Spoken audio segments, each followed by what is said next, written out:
Well, welcome back. It's a very special edition of 21 Alive News at 7. Our thanks to Mayor Henry for joining us a couple moments ago. Right now, we're joined by his Republican opponent, longtime City Councilman Tom Didier. Mr. Didier, thank you for joining us. Homer, thanks for having me on.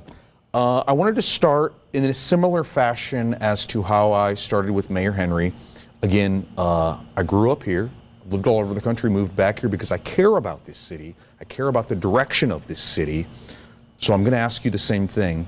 If you are elected to the highest position in the city, how are you going to improve the lives of people who live right here in Fort Wayne? It's a great question. Quality of life. I know my opponent talks about that a lot, but I've lived here my whole entire life, and I've seen the lows, and I have been part of the highs. You know, and it really started with Harrison Square and the baseball diamond, and it's been a domino effect ever since. And you know, when Graham Richards was the mayor, and he had told me he wanted me to vote for the baseball stadium, I said, this is a great idea, but this is where I think you need to put it. You need to make sure it's in the right spot. And there was openness and communication. And I think that that's the one thing that I want to really embrace with people. And I think that everyone that knows me, because of my sales job and everything that I've done over my career, my singing and everything else, they all know that I'm a communicator and how important it is. And I think that's the one thing that's probably, that I've been probably the most disappointed in over the course of my dealings in regards to, you know, my opponent. I just haven't had the communication that I feel was going to be the most important thing, to be able to talk and to be able to grasp, because I think that by having that, it's such a key element.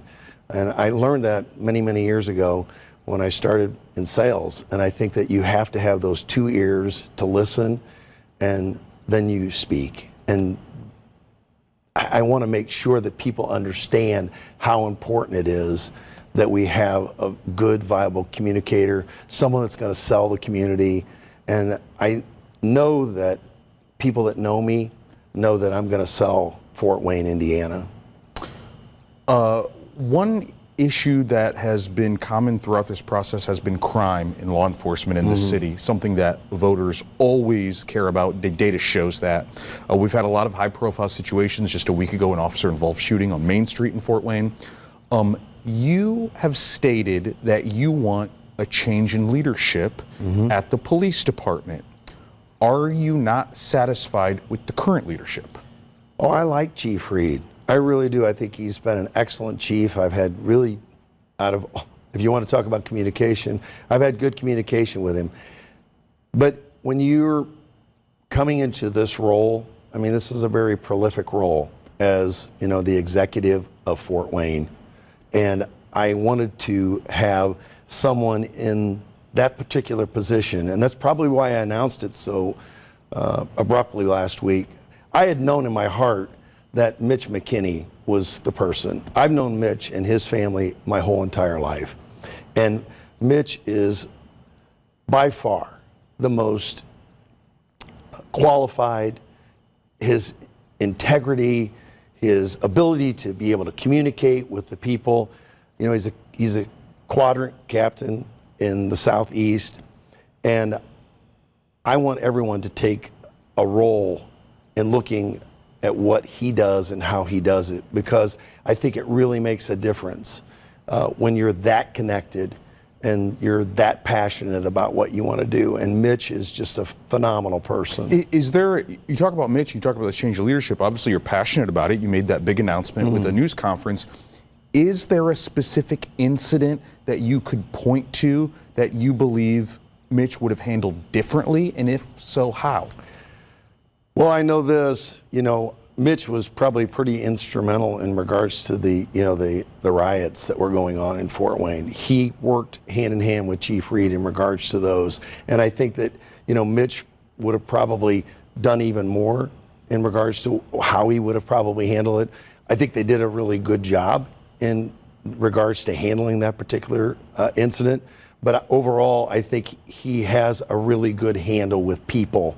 And I've talked about that myself personally. You have to be able to communicate with people. And Mitch is going to come to the level of what he needs to do and how he needs to speak to the people. He never thinks of himself above someone else. And I think that humility is extremely important in a person, and he has that. You've been in local government now for years. Mm-hmm. What is something you haven't accomplished?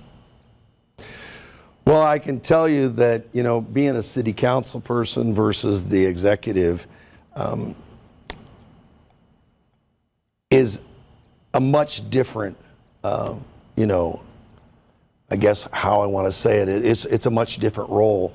I mean, as a city council person, you're connected to the neighborhoods, you're connected to the people, you're really, you know, taking that focus. And I think that that's going to be the difference between myself and my opponent. I don't want to be on the fourth floor in an office. I want to be out with the people. That to me is going to be an integral part of who Tom Didier is.